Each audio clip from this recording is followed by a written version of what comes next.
Hello guys. इस video में मैं आपके साथ अपना ओएनजीसी का इंटरव्यू एक्सपीरियंस शेयर करने वाला हूँ। गेट 2022 का स्कोर के हिसाब से मुझे इंटरव्यू के लिए बुलाया गया था ONGC Dehradun, ONGC academy Dehradun में। 18 फरवरी 2023 को मेरा इंटरव्यू था। करेंटली मैं इंडियन ऑयल में एज ए ग्रेड ऑफिसर काम कर रहा हूँ। तो यहाँ से मुझे जाना था, मतलब देहरादून में मेरा इंटरव्यू था। तो 8:30 बजे हमें कॉल किया गया था, मतलब मेरा स्लॉट 8:30 बजे के हिसाब से था और कुछ लोगों का स्लॉट 11:30 से भी था। तो मैं 8:30 बजे वहाँ पे पहुँचा, मतलब 8 बजे वहाँ पे पहुँचा था। 8:30 में वहाँ पे पीपीटी स्टार्ट हुआ। जैसे कि हर पीएसयू में एक होता है कि पीपीटी पहले दिखाया जाता है, वहाँ पे आपको कंपनी के बारे में पहले बताया जाता है। तो उस पीपीटी में मैंने पहले बताया कि पिछली वीडियो में आईएसएल का इंटरव्यू एक्सपीरियंस में मैंने शेयर किया था कि पीपीटी का जो भी दिखाया जाता है उसका पहले से हमारे पास पीडीएफ होता है। किसी भी इंटरव्यू, किसी भी कोचिंग का साइट पे जाके हम इंटरव्यू का पीडीएफ डाउनलोड करके उसको पढ़ सकते हैं। लगभग वही चीज़ें वहाँ पीपीटी में बताई जाती हैं। चूँकि पीपीटी के सारे इन्फॉर्मेशन हम याद नहीं कर सकते हैं, इसलिए हमें बेसिक चीज़ें जैसे कंपनी का क्या एम है, कंपनी का क्या विज़न है, बिजनेस क्या करती है कंपनी, कंपनी के बड़े लोग जैसे सीएमडी कौन है, कोई लेडी बड़ी ऑफिसर जो कंपनी में काम कर रही है, इन सब चीज़ों के बारे में आपको पता होना चाहिए। आप उसको क्यों ज्वाइन करना चाहते हो, क्या इसमें इंटरेस्टिंग आपको दिख रहा है, कैसे फ्यूचर आपको उसमें दिख रहा है, इस तरह की चीज़ें आपको पता होना चाहिए। यही पीपीटी का मेन एम है। इससे ही सवाल पूछे जाएंगे अगर पूछे गए तो इंटरव्यू में। तो ये सब है। उसके बाद फिर आपका जो मतलब उनका खुद का एक सीक्वेंस होता है कि किस वे में आपको इंटरव्यू के लिए बुलाया जाएगा। तो यहाँ पे कोई जीडी जीटी नहीं होता है एज इन डिफरेंट कंपनी जैसे इंडियन ऑयल, एचपीसीएल, सब में जीडी और जीटी भी होता है, उसका भी वेटेज होता है। यहाँ पे जो गेट है उसका वेटेज आपको 60% होता है। तो इंटरव्यू का वेटेज सिर्फ 15% और रेस्ट आपका डिग्री का वेटेज होता है। तो यहाँ पे आपका जो उनका खुद का एक सीक्वेंस बनाया होता है। जैसे आप, मतलब जो मेरा ऑब्जर्वेशन रहा है 10 से 15 जो वहाँ पे इंटरव्यू देने आए थे सबका मैंने पूछा था। तो मैंने एक कंक्लूड किया था कि वो जो प्रेफरेंस ऑर्डर होता है कि वो किस वे में इंटरव्यू के लिए बुलाएंगे, वो 3 चीज़ों पे डिपेंड करता है। सबसे पहला आपका कैटेगरी कौन सा है। अगर आप जनरल से हो तो वो पहले वो उसका इंटरव्यू शेड्यूल कर देते हैं। सेकंड चीज़ आपका डिपेंड करता है कि गेट में आपका स्कोर क्या है। और थर्ड चीज़ आपका डिपेंड करता है कि आपने प्रेफरेंस कौन सा भरा है। फॉर एग्जांपल कोई बंदा जिसकी रैंक अच्छी भी है लेकिन उसने प्रेफरेंस में पहले एमएमओ का भरा है और बाद में एई का भरा है, तो एमएमओ की कट ऑफ के हिसाब से उसको पहला मतलब प्रेफरेंस मिलेगा। प्रेफरेंस ऑर्डर मतलब उसमें एक नंबर रहता है। जैसे आप जनरल से हो तो जनरल 1, जनरल 2, ईडब्ल्यूएस हो ईडब्ल्यूएस 1, ईडब्ल्यूएस 2, ईडब्ल्यूएस 10, ऐसे करके। तो वो जो प्रेफरेंस नंबर एक मिलता है उसके हिसाब से आपको document verification as well as interview के लिए बुलाया जाता है। तो पीपीटी खत्म होने के बाद हम सबको वहाँ एक दूसरे रूम में, मतलब डॉक्यूमेंट वेरिफिकेशन के लिए बुलाया गया। उसके बाद अ, उसके बाद हमें डॉक्यूमेंट वेरिफिकेशन में, मतलब जो सबसे इंपॉर्टेंट चीज़ है, अगर आप कहीं पे वर्किंग नहीं हो तब तो आपको एनओसी नहीं चाहिए, लेकिन अगर आप कहीं पे वर्क कर रहे हो तो वहाँ पे आपको एनओसी मांगा गया था। तो एनओसी में क्या था कि ओएनजीसी का सबसे अच्छा चीज़ है कि एनओसी अगर आपके पास नहीं भी है तो आप अंडरटेकिंग दे सकते हो। इन माई केस मैंने एनओसी अप्लाई किया था और मुझे मिला था, पर मैं गलती से भूल गया था एनओसी ले जाना। तो उसने इसलिए मैंने अंडरटेकिंग दे दिया। ठीक है। तो ऐसा कुछ, मतलब यहाँ पे एक और जो चीज़ है ये है कि एनओसी मिलने में, मतलब खास करके इंडियन ऑयल में ऐसा है कि अगर आपने ज्वाइनिंग से पहले आपने किसी चीज़ का फॉर्म भरा तो आपको एनओसी मिल जाता है। ठीक है। अब इसके बाद आते हैं इंटरव्यू पार्ट पे कि इंटरव्यू में क्या क्या हुआ था, है ना। तो सबसे पहले मतलब मैंने पूछा कि मैं कम इन सर, और उसके हिसाब से मैं इंटरव्यू हॉल में एंटर किया। उसके बाद फिर मैंने पूछा कि मैं सीट, और उसके बाद मैं बैठा। और वहाँ पे करीब करीब पैनलिस्ट 7 से 8 थे। तो 8 से ज़्यादा, 8 या 9 थे, मतलब ऐसे। और उसमें से एक्टिव पैनलिस्ट, मतलब एक एचआर जिन्होंने कॉन्वर्सेशन स्टार्ट किया था, जिन्होंने इंट्रोड्यूस कराया था कि कौन कौन से पैनलिस्ट हैं। उसके बाद एक डिपार्टमेंटल थे जो खास करके मेरे से इंस्ट्रूमेंटेशन टेक्निकल पूछने के लिए बैठे थे। एक चेयरपर्सन थे। तो खास करके इन तीनों से ही इंटरेक्शन हुआ था। बाकी लोगों सिर्फ ऑब्जर्व करने के लिए हाउ आई एम बिहेविंग। और ये काफ़ी प्रोफेशनल इंटरव्यू था। वहाँ पे काफ़ी प्रोफेशनली वो लोग ऑब्जर्व करने के लिए बैठे थे, उनसे कोई डिस्कशन नहीं हुआ था मेरा।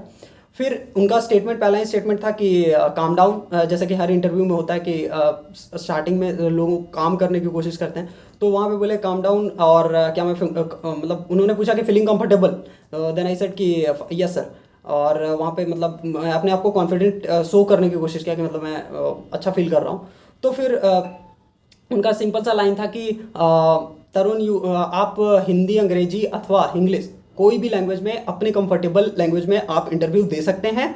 और मतलब खास करके अभी के टाइम पे तो ऐसा है कि कोई भी पीएसयू जो है वो हिंदी पे जोर दे रही है। मतलब कोई पीएसयू नहीं, मतलब भारत सरकार का कोई भी उपक्रम है तो वो हिंदी पे जोर दे रही है। खास करके ओएनजीसी में भी पहले हिंदी बाद में इंग्लिश आता है, तो ऐसा कुछ लैंग्वेज बैरियर नहीं है यहाँ पे।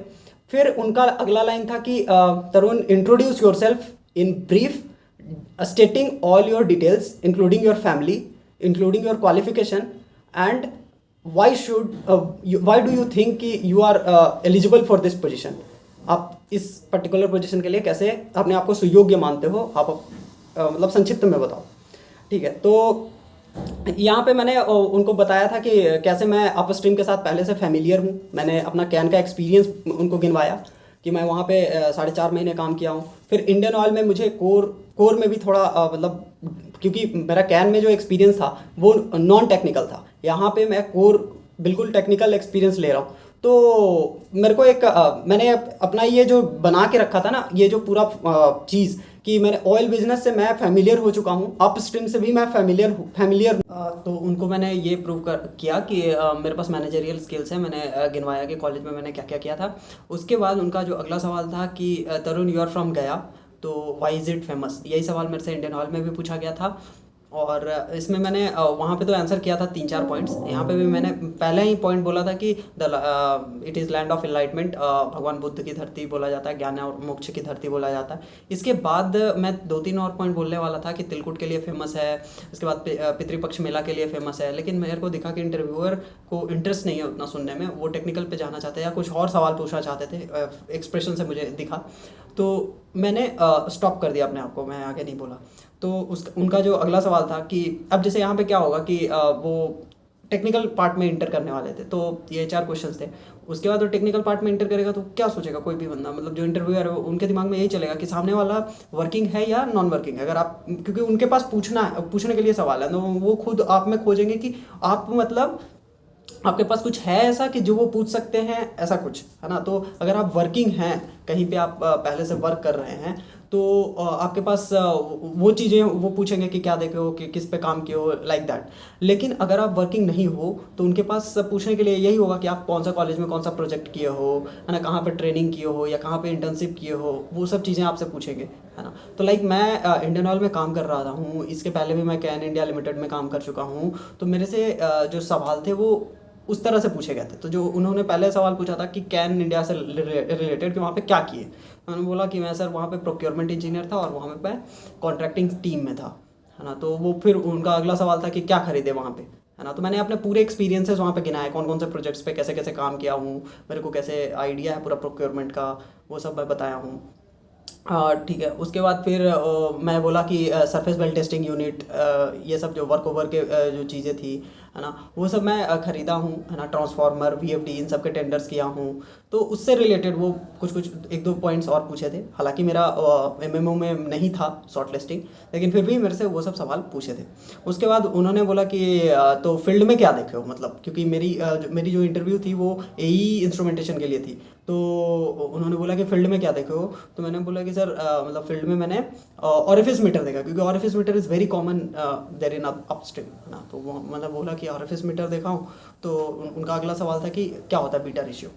ठीक है, दैट्स ईजी है, तो मैंने बता दिया। फिर उन्होंने कहा कि कितना वैल्यू होना चाहिए एक अच्छा ऑरिफिस फ्लोमीटर के लिए, कितना बीटा का कितना वैल्यू रहना चाहिए, ऐसे। फिर उन्होंने बोला कि कौन सा फ्लो मीटर यूज़ होता है पेट्रोल पंप पे, है ना, मतलब वहाँ पे भी तेल नापते हैं ना हम लोग, तो वहाँ पे कौन सा यूज़ होता है, तो ये positive displacement flow meter use होता है वहाँ पे पेट्रोल पंप पे जो भी यूज़ होता है, तो वो मैंने बता दिया।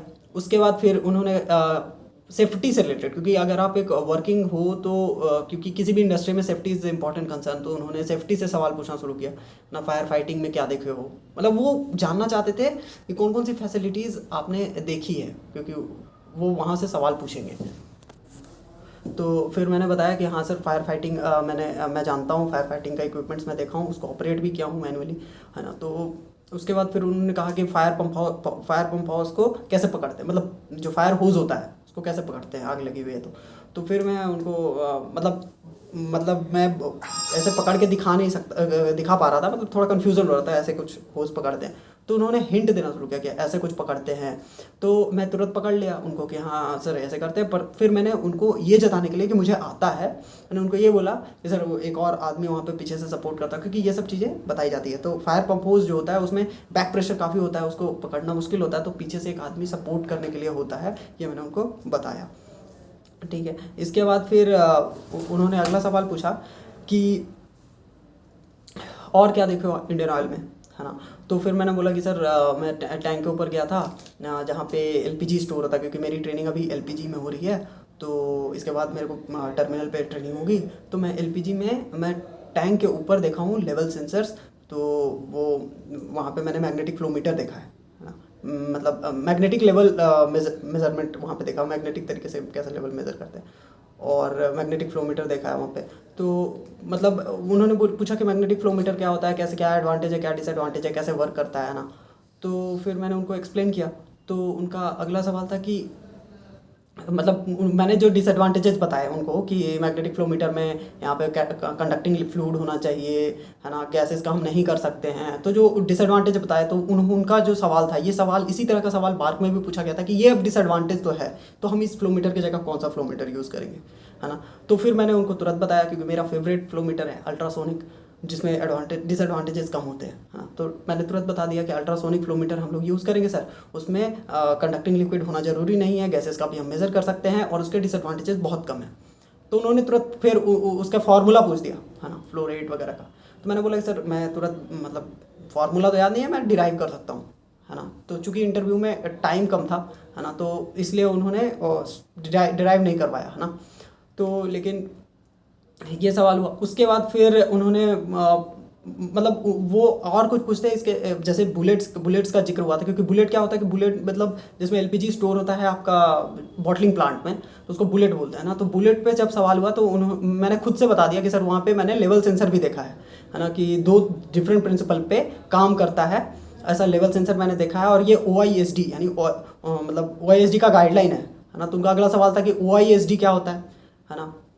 मतलब OISD का ये रिकमेंडेशन है कि 2 डिफरेंट प्रिंसिपल पे काम करने वाला लेवल सेंसर रहना चाहिए उस वेजल पे जहाँ पे एलपीजी स्टोर होता है। तो उनका अगला सवाल था कि OISD क्या होता है। तो ये मैंने जानबूझ के बोला था, क्योंकि ताकि मैं अपने डायरेक्शन में ले जाऊँ इंटरव्यू को। तो OISD मैंने समझाया उन्हें, ये ऑयल के लिए ऑयल इंडस्ट्री सेफ्टी डायरेक्टरेट करके एक ऑर्गेनाइजेशन है जो तय करती है कौन सा स्टैंडर्ड ऑपरेटिंग प्रोसीजर होगा ताकि एक्सीडेंट्स कम हो, और सारी ऑयल इंडस्ट्रीज़ को ये मानना पड़ता है। इसके बाद वहाँ पे मैंने फिर बोला कि सर मैंने टैंक भी देखा है, टैंक के अंदर गया हूँ। तो उन्होंने पूछा कि टैंक के अंदर मतलब क्या देखे, तो मैंने बोला फ्लोट था सर, लेवल मेज़र करने के लिए। फिर उन्होंने पूरा प्रिंसिपल पूछा कि भाई फ्लोट कैसे लेवल मेज़र कैसे करता है ना। तो उसके बाद फिर उन्होंने बोला कि उसका कैसा स्ट्रक्चर कैसा होता है, उसके डिज़ाइन से रिलेटेड उन्होंने सवाल पूछा। मैंने बोला कि सर उसका जो मटेरियल यूज़ होता है वो लिक्विड पे डिपेंड करता है, आप कौन सा लिक्विड आप यूज़ करते हो। फॉर एग्जांपल पेट्रोल आप यूज़ कर रहे हो, तो पेट्रोल के लिए सूटेबल मटेरियल कौन सा होगा उसके हिसाब से वो डिज़ाइन होता है, और ऊपर में थोड़ा कोनिकल टाइप का होता है ताकि कोई स्लरी ना जमे, क्योंकि पेट्रोल के केस में मतलब काफ़ी ज़्यादा वेस्ट नीचे जम जाता है, मतलब नीचे स्लरी काफ़ी जम जाता है ना। तो इस तरह से उन्होंने अगला सवाल पूछा कि कोई एक टैंक है, उस टैंक में ऑयल और वाटर दोनों है ना। तो हम ऑयल का लेवल पता करना चाहते हैं, क्योंकि मुझे ऑयल से मतलब है। तो ऑयल का लेवल मेज़र करना चाहते हैं, तो कैसे मेज़र करेंगे। मैंने सिंपल बोला कि सर वाटर को ड्रेन कर देंगे। तो वो बोले कि नहीं मुझे तो पता ही नहीं है कि वाटर कितना है ना, क्योंकि ड्रेन के लिए एक ड्रेन वाल्व होता है नीचे टैंक के नीचे। तो मैंने बोला कि ड्रेन वाल्व से ओपन करके पहले वाटर निकाल देंगे, फिर हम ऑयल का लेवल मेज़र करेंगे। उन्होंने कहा कि नहीं निकालना है और फिर भी मुझे मेज़र करना है। तो मैंने उनको बताया कि सर ऊपर में 2 डिफरेंट प्रिंसिपल पे लेवल मेजरमेंट इंस्ट्रूमेंट लगे रहते हैं। एक होता है रडार गेज, हम रडार गेज की मदद से हम नाप सकते हैं कि ऑयल कितना लेवल है ना, क्योंकि वाटर में जाने में उसको डिफरेंट टाइम लगेगा और ऑयल में पास करने में सिग्नल को डिफरेंट टाइम लगेगा।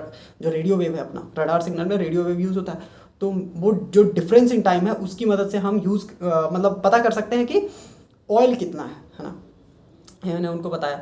उसके बाद फिर उन्होंने कहा कि वहाँ पे तो पेट्रोल पंप पे मतलब टर्मिनल पे तुमने देखा होगा कि फ्लोटिंग रूफ टैंक होता है ना। तो फ्लोटिंग रूफ टैंक क्यों होता है, मतलब उसका क्या पर्पस है, ये एक सवाल उन्होंने पूछा। उसके बाद फिर उन्होंने पूछा कि टेम्परेचर सेंसर्स कौन कौन से देखे हैं वहाँ पे। तो यहाँ पे तो जनरली मतलब थर्मोकपल वगैरह आरटीडी वगैरह यूज़ होता है, तो वो मैंने बताया, उसका पूरा प्रिंसिपल वगैरह पूछा उन्होंने। उसके बाद इसके बाद मेरे सारे टेक्निकल सवाल ख़त्म हो गए थे। उसके बाद जो HR पर्सन थे, ये सारे सवाल मुझसे उस सर ने पूछा था जो वहाँ पे पर्टिकुलरली इंस्ट्रूमेंटेशन डिपार्टमेंट के लिए बैठे हुए थे।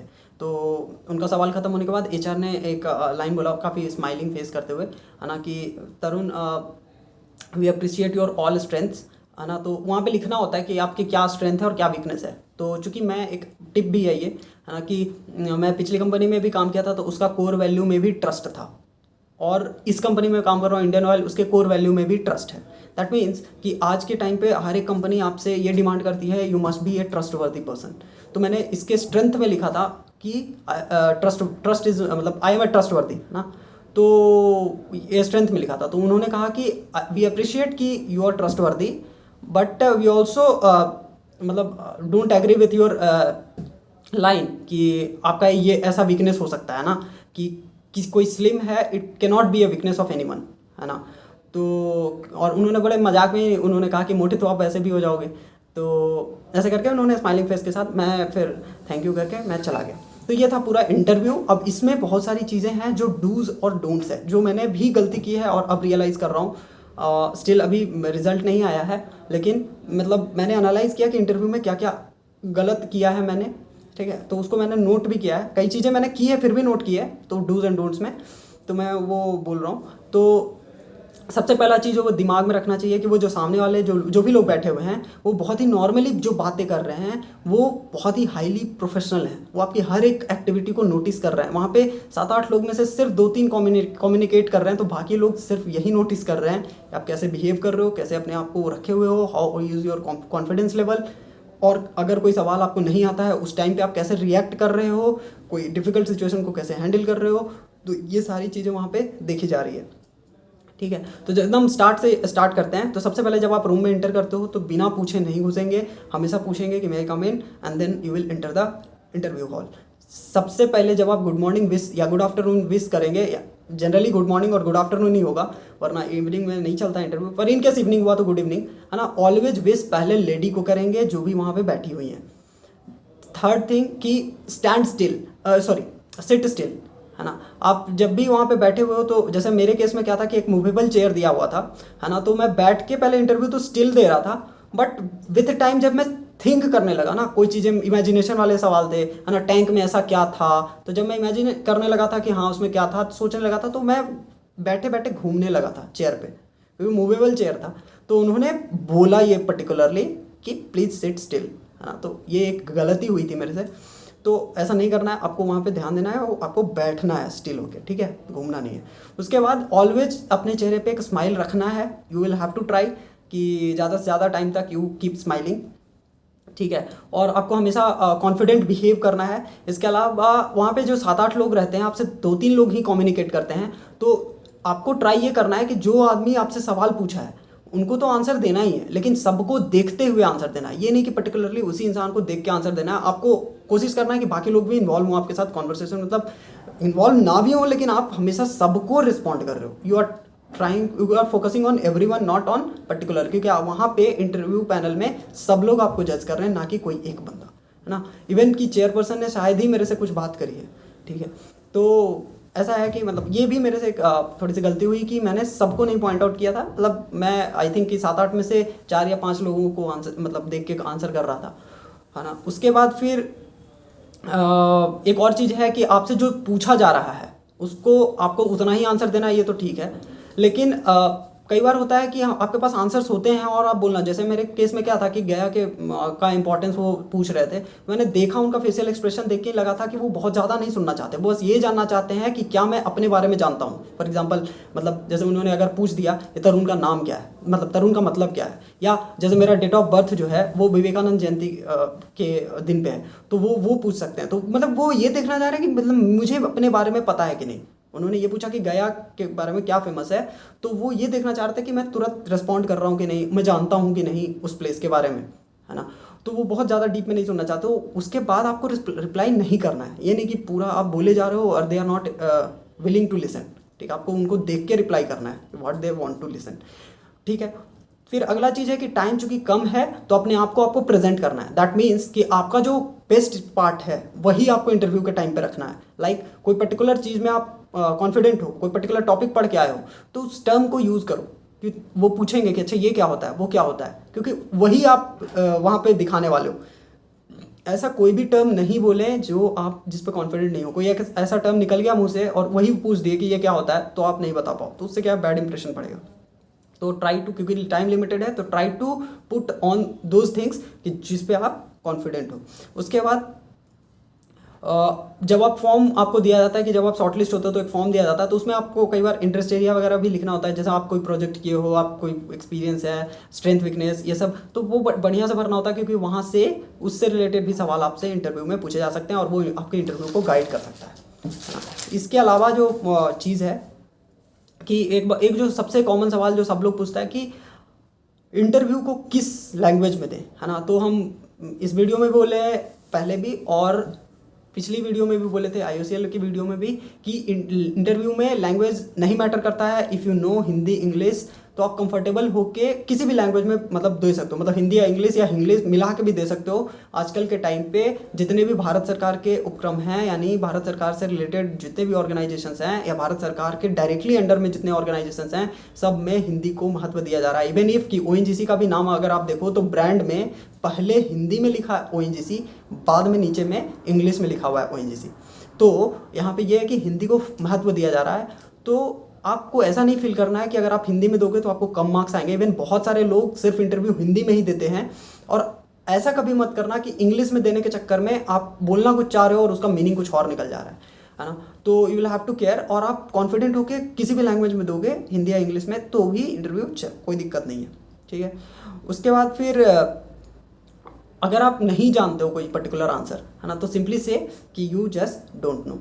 तो इतना ही था, मतलब इस तरह से मतलब मेरा इंटरव्यू चला। अभी रिजल्ट तो नहीं आया है, तो लेकिन ये मेरा इंटरव्यू अपना एक्सपीरियंस रहा है, और मैंने अपनी गलतियां भी आपको बताई कि मैंने कुछ गलतियां की हैं इस इंटरव्यू में भी। तो आई थिंक कि आप नहीं करोगे, अगर आप ये वीडियो देखे जा रहे हो तो आप शायद ना करो ये किसी भी इंटरव्यू में। That's all, thank you.